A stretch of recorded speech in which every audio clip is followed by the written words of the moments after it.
Sorry, nagulat ako.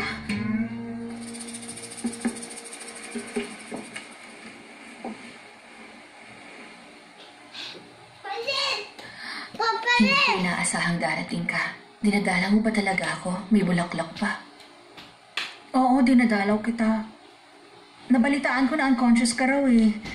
Kaya dinalan kita ng bulaklak. Totoo ba yung pag-aalala mo sa akin? Oo naman, hindi ko lang masabi pero... Honestly, ngayon lang ako nagkaroon ng kakilalang nabaril. Nabaril ka ba talaga? Naku, I'm sure sobrang sakit niyan. Pwede ko bang malaman kung saan part ka nabaril? Feeling ko parang masaya ka pa sa nangyari. Uy, grabe ka naman. Hindi nga kita gusto, no? Pero hindi naman kita hate as in to the point na masaya akong mabaril ka. Eh di gusto mo na rin ako. Sinabi ko na, di ba? Hindi kita totally gusto, no? Ako gusto kita. Oh. Medyo straightforward ka, ha? Pero bakit? Gusto ko kasi talagang maging katulad mo, eh. Alam mo, mahirap ang maging katulad ko, no? Bakit naman? Pwede ka kasi tumanda kasama ang taong mahal mo. Sinasabi mo bang matanda na ako? Bata ka yung itsura ko sa edad ko. Hindi ako magmumukhang matanda kasama ang mahal ko, no? Hindi naman yun, eh. Naiingit ako sa'yo. Marami kang oras para makasamang taong gusto mo at mahalaga para sa'yo. Aanhin ko yung maraming oras. Kung yung taong gusto ko, ikaw ang gustong makasama. Ay, napakababaw naman ang pangarap mo. Ako nga itong naiingit sa'yo eh. Darating din na magmamahal sa'yo. Teka, may sumani ba sa'yo? Mas weird ka ngayon eh.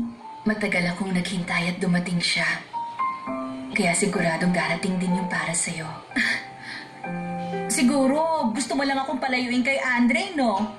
Gagawin ko naman yun kahit di mo sabihin. Nagpapadil ka nga para kay Andre. At hindi ko kayang gawin yun. Sige na, get well soon. Mama!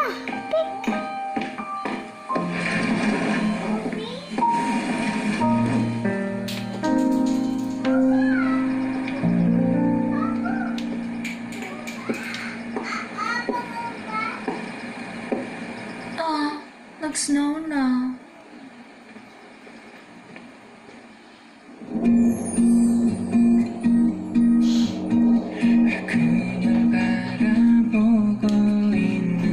Hi, Theo. Hi, Micah. Pauwi ka na ba?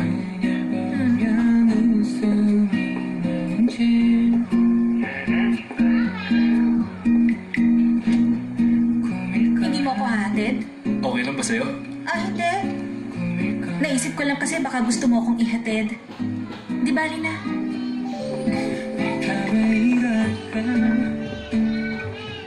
Ang sabi ko, di bali na lang. Ay, sige, ikaw ang bahala. Ang ganda ng snow, di ba? Tama ka.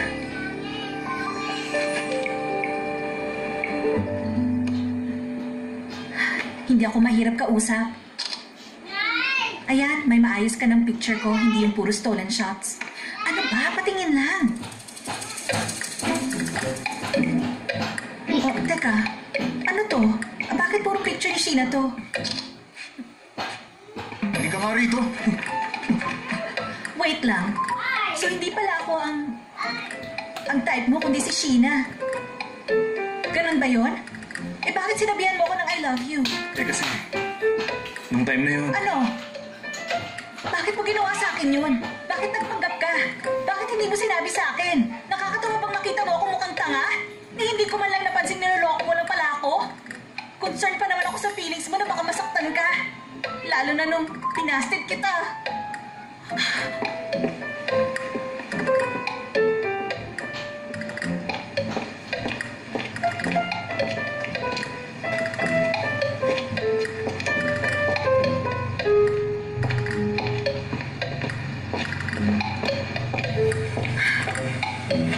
Pwede ba tama na, Theo? Huwag mo na akong sundan!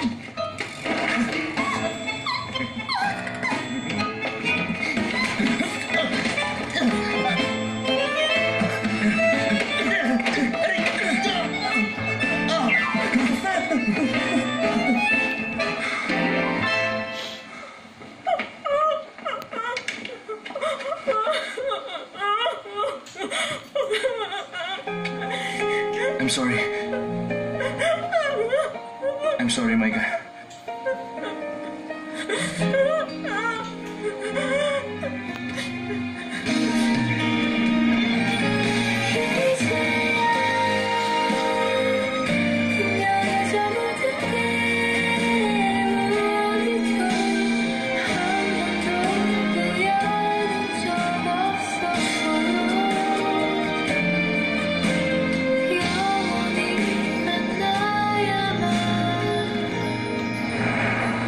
Joy, kaya dyan yung sugat.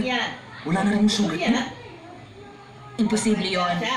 Baka mali ka ng tinignan. Paano mawawala yung sugat ng ganong kadali? Yun yung mga doktor sa operating room eh. Nagkakagulo lang eh. Una may excessive bleeding. Kala nga nila nag-rupture yung aorta niya. Pero talagang biglang lumilis yung sugat. Talaga? Ano kaya yun? Nakakatakot naman. Teka, hindi naman kaya alien siya? Hoy, OA ka na ah. Naka-zombie. Baka mga yun. Ang sabi ni Chief, i-report daw niya yung case sa Heart Association at sa AHA. Ipapa-interview niya rin daw yun sa magazine. Sobrang excited na nga daw siya eh. Ang alam ko may kinontak na rin siyang reporter. Wow, Eddie, may interview rin tayo? Magtrabaho ka na lang. Halika na nga. Sige. Uy, sorry. Okay ka na ba?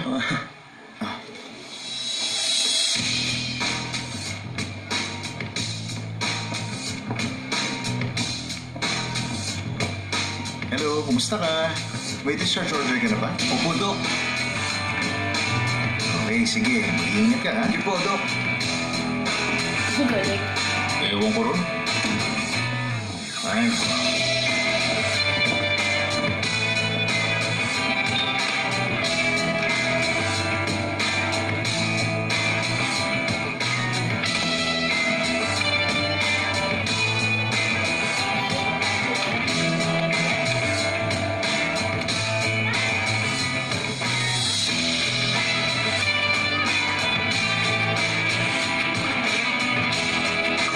Gigilid.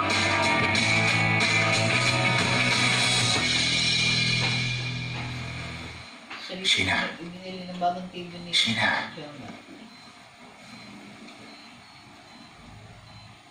Halika na. Uwi na tayo.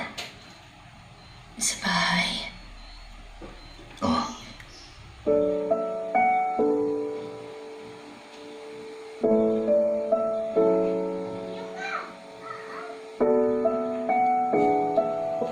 Sheena?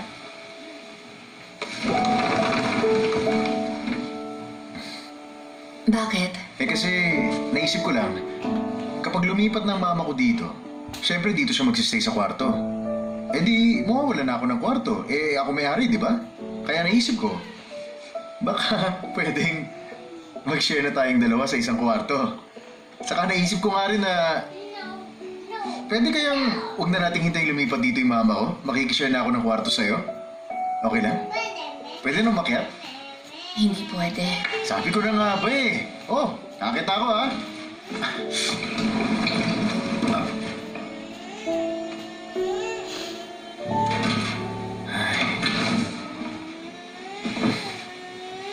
Ang daya naman ito oh.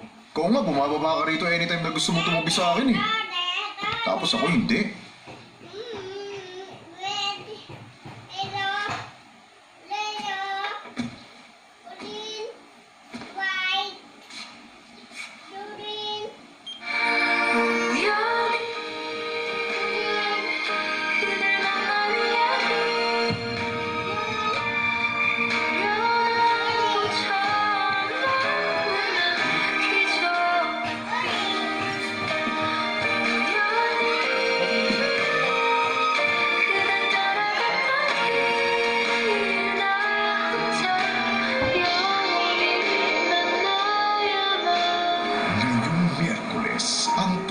Nagmamahal.